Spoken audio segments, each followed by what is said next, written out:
The arc of perception upon a great distance is influenced by the digital visibility of information.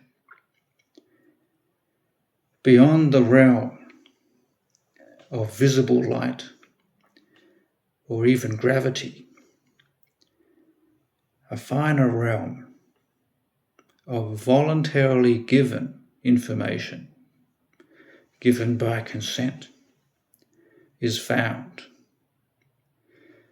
So here, in our time, we have witnessed a kind of war zone of narrative manipulation, people copying and trying to claim authorship or ownership, and the addition of information or adjustment of information to the details to selectively influence those who are destined perhaps from a great distance by gravity or entropy to eventually come near us and how they will view us. By attempting to influence us in the way we share our ideas or what we produce or what we make available, how long we leave it available, can they frighten us to take certain things down, intimidate us, make us feel concerned to take things down? In playing this sort of game with us, some have hoped, it seems, to take great sections of a higher arc of a cycle and even to hide those who have inspired it. These are plans, conscious plans by some, and they have an aim. These are small-minded, I feel, plans and are a barrier to our higher interconnection and whatever secure, joyful freedom that we might have together eventually. These are a kind of scam. We see scams in our time and we think they're sad, and we understand how they operate in our time.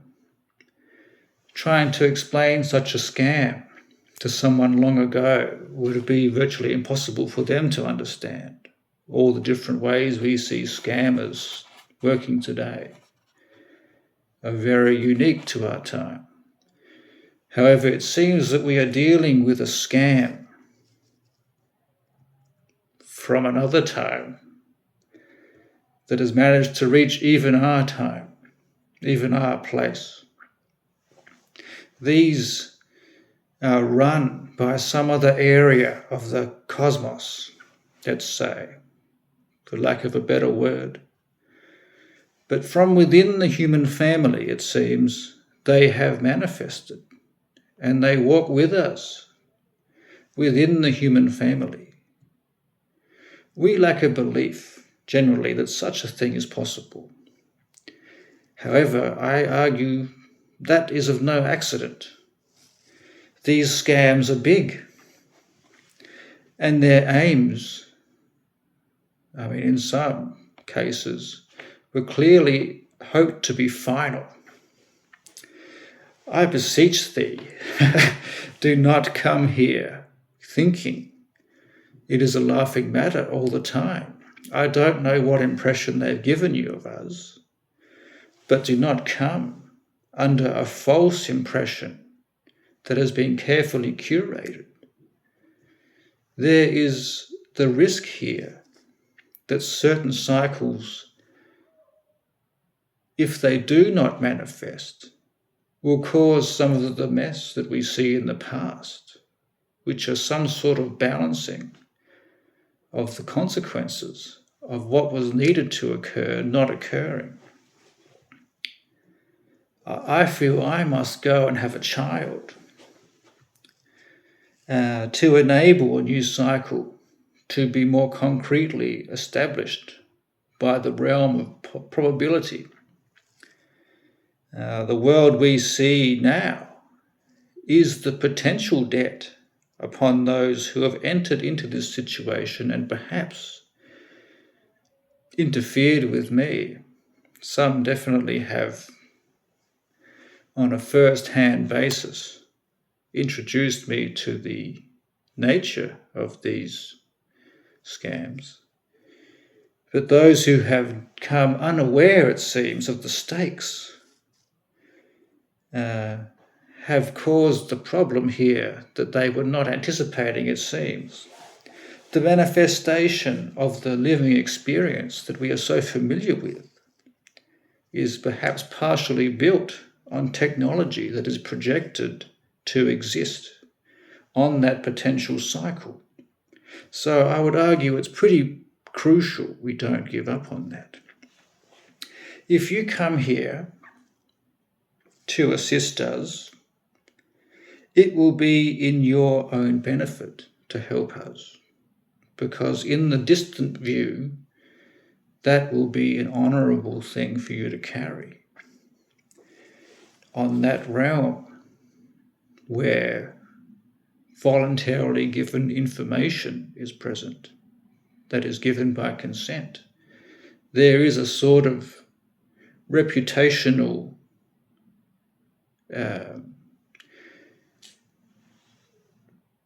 maybe we could use the word dharma, that sits with people there too, it seems. And some have hoped to redefine those things by corruption of the view at early stages in the universe. And we are very early, it seems, more early than we dared to imagine. Some have hoped to redefine the whole technology of humanity.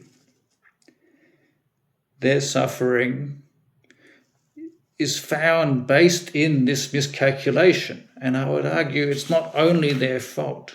It seems there's been a big misunderstanding by the nature of the enormity and the distance and the time, and also perhaps the very fickle schemes that some have played at small levels for maybe small rewards that have affected bigger things just by the nature of interconnectedness. I have walked a very unusual path, and I am fairly confident there are some coming who will see what I have done and walked through who haven't seen it yet. They might see this first and then at some point witness what I have walked through. And I have walked, I feel at times, to show how different visibility and availability by settings, even on our devices, even on our content, has a definite effect on the distant reaction that we are finding returning to us. I have dreamt of using this roller coaster ride of different impressions as a kind of awakening for people, and whatever other conscious friends we might have on other levels of reality. As the world continues on a path of degrading the natural systems of the earth and investing in weapons, I had to think, how can I do something? How can I work with God to try to show in the biggest way possible that we must awaken soon? My words and actions have drawn upon, many times, the great human cultures. And I have also used the Bible because it was what my childhood had given me as a basis for understanding the greatest view of the beyond.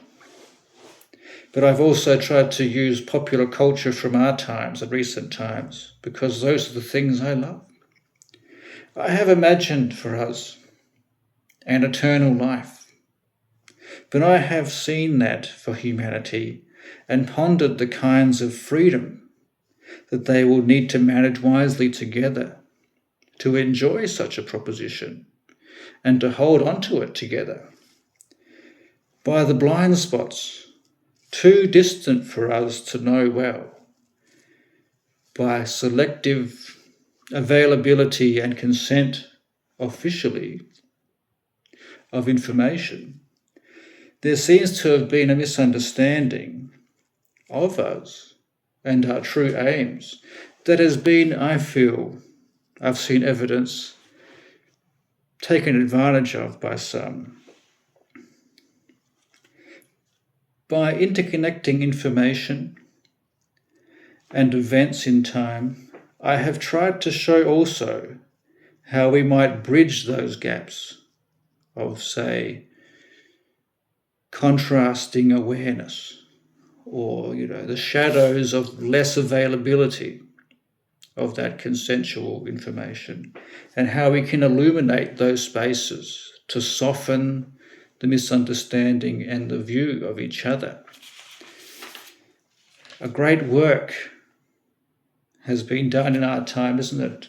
Hasn't it been? I mean, we see efforts to translate different languages and understand different cultures and, feel comfortable with cultural safety and establish a sort of equity of respect among each other and even different forms of life in this world. But it has been countered, it has been reacted against by some, it seems, who have invested so much in their own claims of possession of certain things, and even to everything. In some cases, perhaps, if they were to think like that. Yet we look beyond that kind of thinking now, because beyond that kind of thinking there is potential for us to really see the kind of joy that those higher realms can possess for us all. In peace and understanding, we can move to, to avoid catastrophe, and we can perhaps laugh about eventually how unaware we have been that such a thing is possible. Truly, speaking or acknowledging such things in our time have been met with disbelief at best sometimes, accusations of blasphemy frequently, or even accusations of madness. We must be a little mad perhaps to endure such a long path together. However, such thinking cannot be kept in a dismissive mindset anymore. I hope our resilience can endure this step from potential understanding to a conscious standing on such a lofty stage together. Some have seemingly calculated with confidence on a different model of understanding, and that has caused them to act hastily in ways they might regret. But please, friends, out there, or here, or in between, let us find ways to prevent their actions from hurting others or themselves. Yes, the path to awakening has proven difficult for many, and those who have tried to assist them have been resisted by some, and by those who have perhaps influenced them to resist awakening. Facing the actions performed in haste, and also the reactions performed in vengeance, is proving difficult in the larger context. Through the different geometry of the cycles, planes and levels, we must secure for each other access and ways beyond this limited way of thinking. We must bridge those divides and hold out a hand to each other. Some groups seem to have built gates to block us. Some have cut the way short, perhaps, to protect themselves from us. Some have tried to wall others in, to hide them, perhaps. However, such a way is not sustainable, not in the vast view that holds us. In understanding this, take my words and actions as an effort designed to awaken and heal and prepare us for such a thing.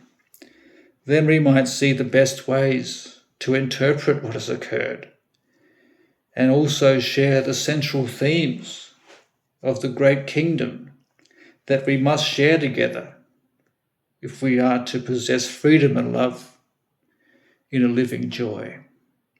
Thank you, friends. I hope this message reaches you well. I hope my words make some sense to you. Thank you.